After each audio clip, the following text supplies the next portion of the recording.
Pemirsa, sistem informasi rekapitulasi atau Sirekap kembali digunakan oleh Komisi Pemilihan Umum sebagai alat bantu proses penghitungan suara dalam Pilkada serentak November 2024. Bagaimana kesiapan penggunaan Sirekap di daerah? Sudah terhubung bersama kita jurnalis Metro TV Satrio Adi langsung dari Jayapura, Papua. Satrio, bagaimana kesiapan penerapan Sirekap di KPU Provinsi Papua Pegunungan? Ya Leo, betul sekali, sistem informasi rekapitulasi atau Sirekap ini akan kembali digunakan saat Pilkada serentak 2024 sebagai alat bantu pada tahapan penghitungan dan juga rekapitulasi surat suara. Sebelumnya Sirekap ini pernah digunakan saat Pileg dan Pilpres pada Februari lalu, dan jelang Pilkada pihak KPU dan juga pengembang ini telah melakukan perbaikan yang signifikan terhadap aplikasi Sirekap, di mana beberapa waktu lalu ini Sirekap sempat disimulasikan di dua tempat, yaitu di Kota Depok dan Kabupaten Maros, dan hasilnya cukup tinggi, di mana tingkat akurasinya mencapai 99%. Lantas bagaimana penggunaan atau penerapan Sirekap di wilayah lain seperti Papua Pegunungan? Kita akan berbincang langsung dengan anggota KPU RI, Betty Epsilon Idrus, dan juga anggota KPU Provinsi Papua Pegunungan, Naftali Emmanuel Paweka. Kita ke Bu Betty terlebih dahulu. Ibu, tingkat kredibilitas atau Sirekap ini sempat disimulasikan dan hasilnya cukup tinggi, 99%. Lalu artinya apakah KPU se-Indonesia ini siap menggunakan Sirekap saat Pilkada serentak, Bu? Ya, sebagai salah satu upaya dalam hal bentuk transparansi publik terhadap hasil yang terjadi di TPS, hasil penghitungan suara saat setelah mencoblos, maka KPU Republik Indonesia tetap akan menggunakan sistem informasi rekapitulasi di seluruh Indonesia, termasuk di Papua Pegunungan. Sebagai suatu upaya tentu ini akan kami lakukan perbaikan, termasuk juga dalam hal menyampaikan kepada petugas kami sampai dengan tingkat KPPS nanti di hari H pemungutan suara.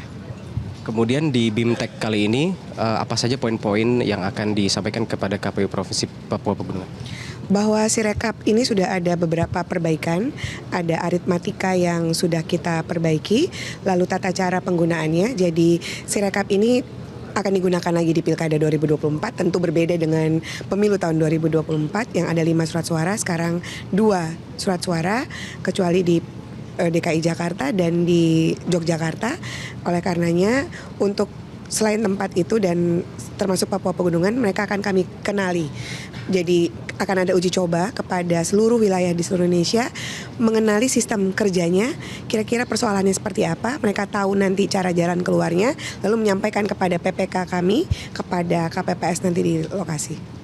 Baik, jadi setelah BIMTEK ini dilakukan, ada harapannya KPU tingkat provinsi, kabupaten, bahkan tingkat PPK dan KPPS ini sudah siap melakukan penghitungan melalui alat bantu Sirekap. Betul. Jadi ada pembiasaan terkait dengan penggunaan Sirekap. Mereka mengenali Sirekap itu, mereka mengetahui cara menggunakannya, lalu mereka tahu nanti cara mengaplikasikannya sampai nanti terbit di info publik pilkada2024.kpu.go.id. Terima kasih Bu Betty. Kita ke Pak Naftali. Pak Naftali, kita ketahui Sirekap ini kan berbasis jaringan internet. Nih, apakah akan menjadi hambatan di dalam penerapannya di wilayah KPU Papua Pegunungan, Pak? Oke, walaupun di beberapa titik daerah wilayah kami di Papua Pegunungan kendalanya ada di jaringan internet, tapi itu tidak mengurangi semangat kami. Karena berpatokan dan belajar dari pengalaman coklat kemarin, kami berhasil mencapai 100% di coklat.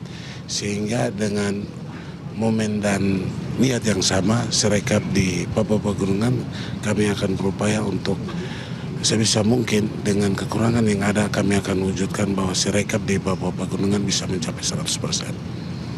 Baik, berarti KPU Papua Pegunungan ini siap dan jaringan internet ini tidak menjadi hambatan, kurang lebih begitu ya, Pak?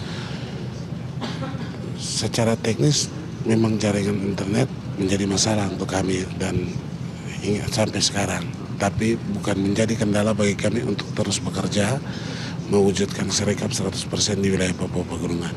Baik Pak, kemudian nanti bagaimana KPU Papua Pegunungan ini melakukan transfer knowledge ke tingkat KPPS terkait penggunaan Sirekap ini, Pak? Tentunya nanti melalui sosialisasi dan juga BIMTEK, di mana kerja-kerja lebih kepada BIMTEK PPD atau PPK yang sering disebut, juga kepada KPPS yang nantinya bertugas di tanggal 27 November pada TPS-TPS yang ada di seluruh wilayah Papua Pegunungan di 8 KPU Kabupaten. Terima kasih Pak Naftali, terima kasih Ibu Betty. Nah Leo, itu tadi pernyataan dari anggota KPU RI dan juga anggota KPU Provinsi Papua Pegunungan di mana mereka menyatakan bahwa pihaknya ini siap untuk menggunakan alat bantu Sirekap sebagai alat bantu saat penghitungan dan juga rekapitulasi surat suara usai pencoblosan dilakukan pada 27 November mendatang. Memang pada saat Pileg dan Pilpres kemarin Sirekap juga sempat digunakan di Provinsi Papua Pegunungan.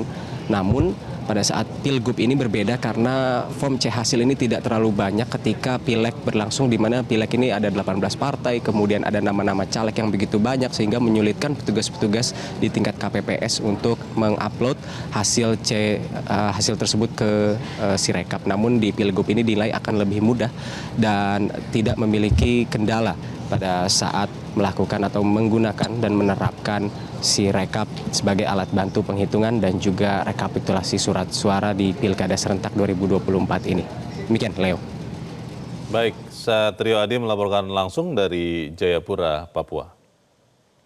Jelajahi cara baru mendapatkan informasi. Download Metro TV Extend sekarang.